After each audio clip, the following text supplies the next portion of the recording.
Respite care या संकल्पनेची शब्दकोशातील व्याख्या आहे ती अशी आहे. एखादी अपंग अथवा बहुविकलांग व्यक्ती असते तेव्हा तिचा सांभाळ कुटुंबातील इतर सदस्य करत असतात किंवा खास कोणाची तरी नेमणूक केली जाते. हे कायमस्वरूपी जे काम असतं त्यातनं ह्या सगळ्यांना काही दिवसाची सूट मिळावी आणि परत एका नव्या जोमाने त्या व्यक्तीचा सांभाळ करण्यासाठी यावं, ह्या दृष्टीने काही काळ सूट देणं असा रिस्पाइट केअरचा शब्दकोशातील अर्थ आहे.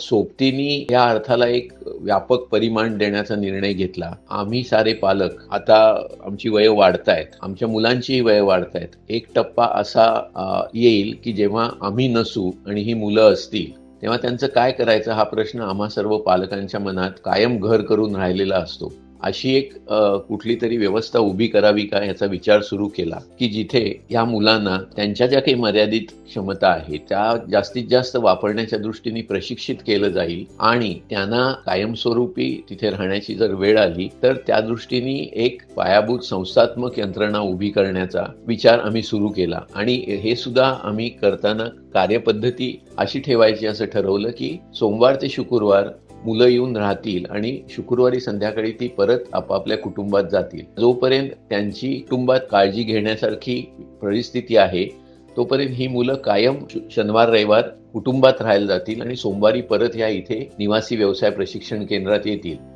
एकदा हा निर्णय घेतल्यावर हा प्रकल्प पुरा करताना अत्यंत कठीण समस्या उभ्या राहिल्या. पण सुरुवात करताना दोन प्रमुख अडथळे होते. एक म्हणजे एवढी इमारत बांधण्याएवढी जमीन कुठे मिळेल आणि दुसरं ती बांधण्यासाठी लागणारा पैसा कसा उभा करायचा. आमचा सारा प्रयत्न होता की ठाणे आणि मुंबई परिसरात अशा प्रकारची जमीन उपलब्ध व्हावी, कारण आमचं कार्यक्षेत्र ठाणे आणि मुंबई ह्या परिसरातच आहे. आम्ही काही काळ प्रयत्न केला पण त्याला यश आलं नाही आणि मग असा विचार सुरू झाला की मग काय करायचं. अशा वेळेला आमचे मित्र विवेक पंडित यांनी आमच्या पुढे एक प्रस्ताव मांडला की तिळसा या गावी जे ठाण्यापासून सुमारे 70 किलोमीटर लांब आहे त्यांची जमीन आहे, त्यातला काही भाग म्हणजे 1.25 एकर भाग ते आम्हाला देणगी म्हणून द्यायला तयार आहेत. मग सगळ्या सरकारी अटी कागदपत्र किंवा ज्या काही सरकारी परवानग्या लागतात त्या अटींची सगळ्याची परवानग्यांची पूर्तता करून आम्ही ही जमीन ती सोबती पेरेंट्स असोसिएशनच्या नावावर करून घेतली. आम्ही जेव्हा याची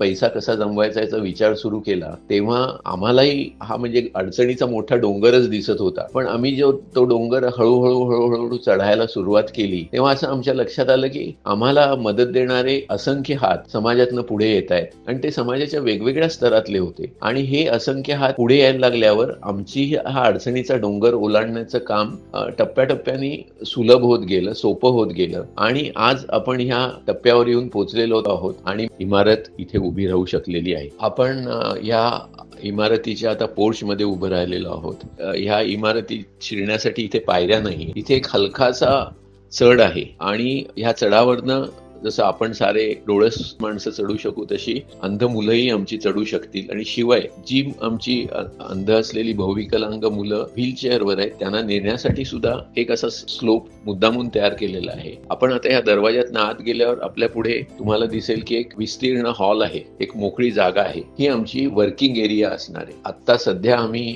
ठाणे आणि अंधेरी इथे जी व्यवसाय प्रशिक्षण केंद्र चालवतो इथे जो दिनक्रम असतो तोच दिनक्रम इथेही असेल. म्हणजे फक्त फरक एवढाच की मुलं ठाणे आणि अंधेरीच्या व्यवसाय प्रशिक्षण केंद्रात आपापले घरने येतात त्याऐवजी ती इथेच राहतील. आपण आज शिरल्यावर आपण हा हॉल बघितला तर डाव्या हाताला मुलांची दालनं आहेत. ही 3 दालनं आहेत. तिथे जवळजवळ 28 मुलांची राहण्याची सोय केलेली आहे. प्रत्येकाला एक स्वतंत्र बेड आहे. प्रत्येक मुलाचं सामान ठेवण्यासाठी विशिष्ट सोय ही केलेली आहे आणि आतनं कुठनंही दरवाजा नाही. ही सोय अशासाठी केलेली आहे की इथे जो सहाय्यक असेल, अटेंडंट असेल तो एक असला तर त्याला सगळ्या मुलांकडे लक्ष देता यावं म्हणून. तशीच सोय या हॉलच्या दुसऱ्या टोकाला मुलींचं दालन आहे. त्या मुलींच्या दालनात ही अशीच व्यवस्था आहे. मुलं आणि मुलींसाठी 2 वेगवेगळी स्वच्छतागृह आहेत. आणि आपण बघाल की ह्या हॉलच्या उजव्या हाताला कार्यालय आहे, त्याच्या बाजूला भोजन कक्ष आहे म्हणजे डायनिंग हॉल आहे आणि त्याला लागूनच स्वयंपाकघर आहे. आपण आता ह्या तळमजल्यावरनं वरच्या मजल्यावर जायला निघालो. जो हॉल आहे त्याच्याभोवती एक विस्तीर्ण गॅलरी आहे चहूबाजूनी. ह्या गॅलरीला लागून त्या 5 खोल्या आहेत ज्या स्टुडिओ अपार्टमेंट्स आहेत. तिथे आमचे शिक्षक, आमचे पालक आणि जे कोणी आमच्याकडे पाहुणे येतील त्यांच्या राहण्याची सोय करण्याच्या दृष्टीने या 5 खोल्या आम्ही बांधलेल्या आहेत. मुलांचा वावर हा पूर्णतः फक्त तळमजल्यावरच राहील. मुलांना पहिल्या मजल्यावर येऊ दिलं जाणार नाही, कारण मुलांच्या वावरासाठी तळमजल्यावरच सर्व सोयी केलेल्या आहेत आणि त्या दृष्टीने सर्व काळजीही घेतली जाणार आहे. बाहेर आपण आता परत पोर्चमधनं बाहेर पडून जर आलो तर उजव्या हाताला तुम्हाला एक बगीचा दिसेल, म्हणजे हिरवळ आहे, झाडं लावलेली आहेत आणि एका ठिकाणी मुलांना खेळण्यासाठी झोपाळे, जंगल जिम अशी काही सगळे खेळाची व्यवस्था करण्यात येणार आहे. दररोजच्या दिनक्रमाप्रमाणे जेव्हा मुलं 4 वाजता त्यांचं व्यवसाय प्रशिक्षणाचं काम संपेल, प्रार्थना होईल, त्यानंतर मुलांना आम्ही आजूबाजूच्या परिसरात, म्हणजे समोर विठ्ठलाचं एक मंदिर आहे आणि समोर मोठी बाग आहे विवेक पंडित यांची, तिथे फिरायला घेऊन जाऊ शकतो. ह्या गावातनं जवळचं जे तिळसा गाव आहे तिथे एक अतिप्राचीन शिवमंदिर आहे. अशा तऱ्हेने संध्याकाळचा मुलांचा जो रिक्रिएशनचा वेळ आहे तोही इथे केला जाईल आणि मुलं परत 8 वाजता जेवून आपापल्या दालनात जातील, अशी ही व्यवस्था सर्व केलेली आहे. प्रकाश भाई आणि त्यांच्या मित्रमंडळींनी एकत्र येऊन सोबती ही जी संस्था सुरू केली, जी विशेष मुलांसाठी आहे आणि या विशेष मुलांना समाजानं सातत्यानं मदत करण्याची आवश्यकता आहे.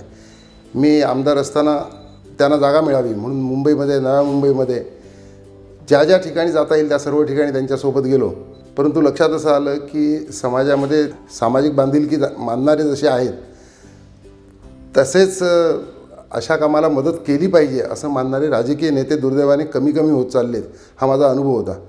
आणि मला ह्या अशा, मी ज्या आदिवासींमध्ये काम करतो, गोरगरिबांच्यामध्ये काम करतो, त्यामध्ये अशा पद्धतीच्या विशेष मुलांसाठी माझ्या हातून काही व्हावं ही देखील माझी इच्छा होती. आणि म्हणून मी प्रकाश भाईंना सुचवलं की माझ्याकडे देण्यासारखं आहे ते म्हणजे जागा, आणि आपण जागा शोधतो आपल्याला जागा उपलब्ध होत नाही. फक्त अडचण एवढीच आहे की शहरापासून थोडंसं दूर आहे, परंतु तरीही निसर्गाच्या सानिध्यामध्ये आहे. जर आपल्याला ही जागा पसंत असेल तर मला ही जागा या कामासाठी द्यायची आहे आणि आपण त्याचा उपयोग या पद्धतीच्या वसतिगृहासाठी, हॉस्टेलसाठी करू शकता. आणि आज त्या जागेचा अतिशय चांगला उपयोग होतो हे पाहून मला आनंद झाला. आणि अशा पद्धतीच्या विशेष मुलांना समाजानं सहाय्य करण्यासाठी, त्यांच्या जीवनामध्ये आनंद निर्माण करण्याकरता जितकं काही करता येईल तेवढं केलं पाहिजे असं मला वाटतं. मला आनंद याचा आहे की मी या संस्थेसाठी, या विशेष मुलांसाठी थोडाफार हातभार लावू शकलो. A couple of years back, we did an institute for Amey Palak Sangatna, an institute basically for mentally retarded children at Dombivli. And that's how we came in contact with Sopti Institute also, since they are planning their institute on this scale. So actually it's a good experience for us that some ideas that we started at Amey Palak Sangatna came into fruition here, and we could realize some ideas that we just had initiated. We actually plan to design this institute for blind children with multiple disabilities. So the idea is that we wanted to build a safe and unobstructive space.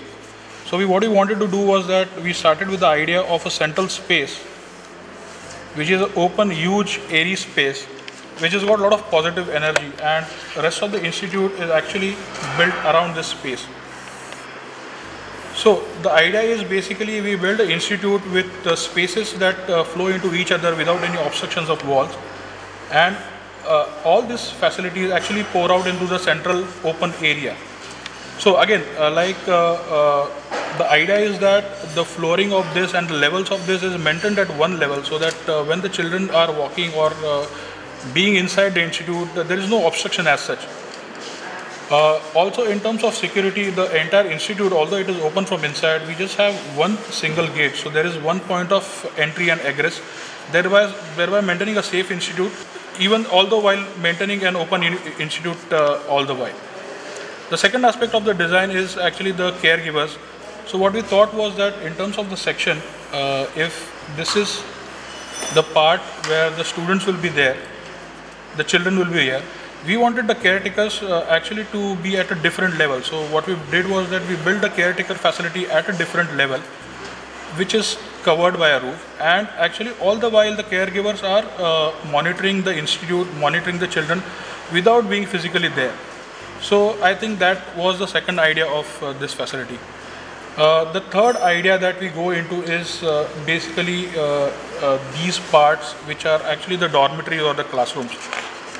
If you look at the dormitory design, like typically our dormitory is a space where basically beds are placed with a residual space in between, which actually is a very negative space. So instead of this, what we thought was that, again, like the concept of the institute, we thought that we build the bed space around the open space. So basically these are the beds and this is the open space. So this is the form that the classroom or the dormitory takes up. So the central space again is basically left out for a multi-purpose activity. These are actually sleeping spaces. Also, the idea, the advantage of this is basically from the surface of the building, the windows are recessed deeply inside the surface. Thereby all the light or all the ventilation that is coming inside is actually diffuse light. So you don't get a direct glare or harsh light coming inside. One more idea that we plan to do here is that these kind of spaces, the deep recessed spaces, we are planning to have flowering plants here, so that all the breeze coming in actually will be a fragrant breeze that comes in. So this is all processed breeze that we are talking about at actually again a very lower temperature. So in terms of again looking at the section of the building or section of the classroom, what we think about is like for example, these are the sleeping spaces and basically this is the central area. So what generally happens is that because of this area, the hot air in this room actually rises up, thereby giving to a flow of fresh air through the windows. So this actually is a cyclic process and it actually chains out a continuous ventilation draft. So irrespective of the month or the season or the wind direction, the classrooms are naturally ventilated all the year, all around. My friend was just mentioning to me just around some time back that although at this time of the year we are having a temperature around 42 degrees here, but inside it feels like we are around at 26 degrees centigrade. So I think all in all, what we thought about that building an institute with an idea on energy conservation, and moreover building an institute with thought given to what the children feel is somewhat what we have managed to achieve. Shri Prakash बाळ आणि श्याम गोखले ह्यांच्या सहवासात मी आल्यानंतर मला त्यांच्या कामाविषयी एक उत्सुकता निर्माण झाली. मी त्यांना विचारल्यानंतर मला असं कळलं की मतिमंद विशेष मुलं जी आहेत त्यांच्यासाठी ही ही मंडळी काम करतात. मलाही त्याच्यामध्ये इंटरेस्ट आला. काहीतरी काम ह्या मुलांसाठी, विशेष मुलांसाठी करावं म्हणून मी त्यांना विचारलं. त्यांच्याकडून असं मला कळलं की ह्या मुलांसाठी वाडा येथे वास्तू बांधायचं प्लॅन करतायत. त्यांनी जागाही घेतलेली आहे आणि त्या जागेवरती प्लॅन मंजूर झालेला आहे आणि इमारत बांधण्याचं काम सुरू झालेलं आहे. माझ्या व्यवसायाला अनुसरून मी त्यांना विचारलं की ह्या पद्धतीने कन्स्ट्रक्शन मॅनेजमेंटच्या पद्धतीने काही काम हवं असेल तर मी जरूर करेन. त्यानंतर त्यांनी मला ह्या कामाचं स्वरूप काय आहे हे सगळं दाखवलं. मी जागेवर गेलो आणि त्यानंतर मग ह्या कामाची सुरुवात झालेली होती. मी कामाला सुरुवात केली कन्स्ट्रक्शन मॅनेजमेंट या पद्धतीनं की जेणेकरून आर्किटेक्ट आणि जे काही सिव्हिल कॉन्ट्रॅक्टर्स आहेत, सब कॉन्ट्रॅक्टर्स आहेत, इलेक्ट्रिकल, प्लंबिंग ह्या लोकांमधला दुवा बनण्याचं काम मी केलं. सुपरविजन मी केलं माझ्या देखरेखीखाली आणि माझ्या सल्ल्यानं या कामाला सुरुवात झाली. गेली 1.5 वर्ष मी त्यांच्याबरोबरच आता हे काम करतो आहे. ही जी वास्तू तयार झालेली आहे ह्या वास्तूमधल्या प्रत्येक गोष्टीचं जे काही बारीक सारीक काही गोष्टी असतात त्या सर्व गोष्टींचं व्यवस्थितपणे काम होणं, त्याच्यावर देखरेख करणं यासाठी मी बऱ्यापैकी इथे काम केलेलं आहे. अविनाश बर्वांची खवणीला डोंबिवलीच्या जवळ मतिमंद मुलांची घरकुल म्हणून संस्था आहे. त्या मतिमंद मुलांच्या स्पेशल रिक्वायरमेंट्स कन्सिडर करून आम्ही त्या संस्थेसाठी इंटिरियरचं खूप काम केलेलं आहे. तो माझा एक चांगला अनुभव होता. तेव्हा माझी प्रकाश बाळांची ओळख झाली. त्यांनी मला सांगितलं की आमची पण अशीच एक संस्था आहे सोबती म्हणून वाड्याला, तुमची आम्हाला मदत लागेल. तेव्हा मग आम्ही त्यांच्यावर इथं आलो. तर त्यांच्या सगळ्या गरजा समजून घेऊन आम्ही याप्रमाणे या इथल्या इन्स्टिट्यूटसाठी वेगळं डिझाईन करायचं ठरवलं. म्हणजे ह्या मुलांच्या ही स्पेशल मुलं आहेत त्यांच्यासाठी फर्निचर डिझाईन करताना त्याचे कोपरे कुठे लागू नयेत, ते चालताना त्यांना कुठे अडखळू नयेत, त्यामुळे फ्लोरिंगची लेवल सगळीकडच्या ह्या गोष्टींची आम्ही खूप काळजी घेतली. याचबरोबरीने ह्या परिसर खूप हिरवागार व्हावा म्हणून लँडस्केपिंग करताना त्यांना स्पर्श आणि वास ह्या गोष्टी कन्सिडर करून त्याप्रमाणे झाडांची निवड करणे आणि या इथे लॉनमध्ये त्यांना खेळण्यासाठी त्यांना पायाला वेगळा स्पर्श व्हावा म्हणून आम्ही तिथे लॉन वेगळ्या पद्धतीचं एक लॉन पण आम्ही हे केलेलं आहे. त्या लॉनवर आम्ही झोपाळे करतो आहे, तिथे काही वेगवेगळी खेळण्याची इक्विपमेंट्स देतो आहे. I met Mr. Prakash Bal during the launch of Even in April 2016 and was thus introduced to Sopti Parents Association and their ambitious project to set up a respite care center for the blind. We visited the WADA project site thereafter, and during my first visit itself, there was something which urged me to somehow be a part of this project.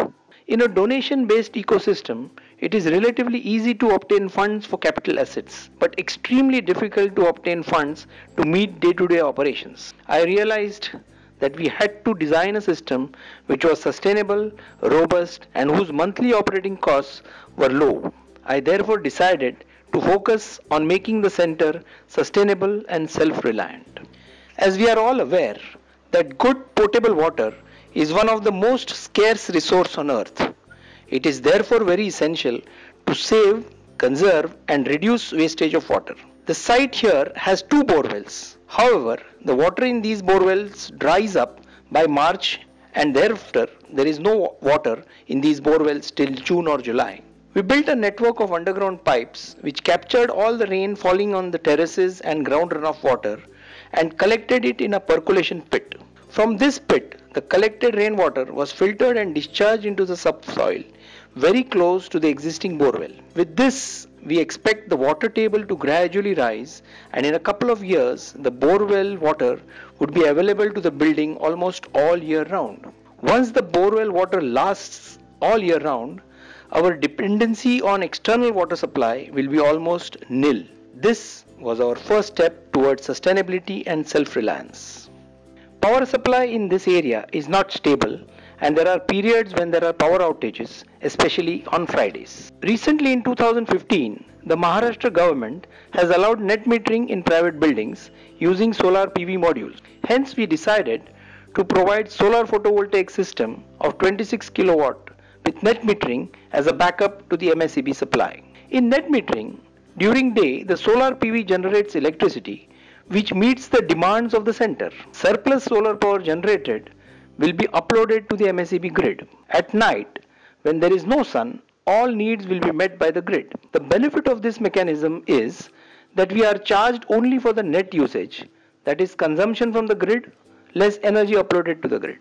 Further, in our case, we will be operating only from Monday through Friday. Hence, energy generated by solar on Saturday and Sunday would be largely uploaded, and we would be net energy producers. Similar situation would arise during the vacation periods of summer, Diwali and Christmas. We are also providing a small 25% battery backed system to take care of scenarios when the MSEB supply fails at night and obviously there is no direct sun energy available. With a warranty of 25 years for the solar PV system, after 4 years the entire solar PV system would be free, and the savings in electricity over the next 21 years can be used for operating expenses of the center.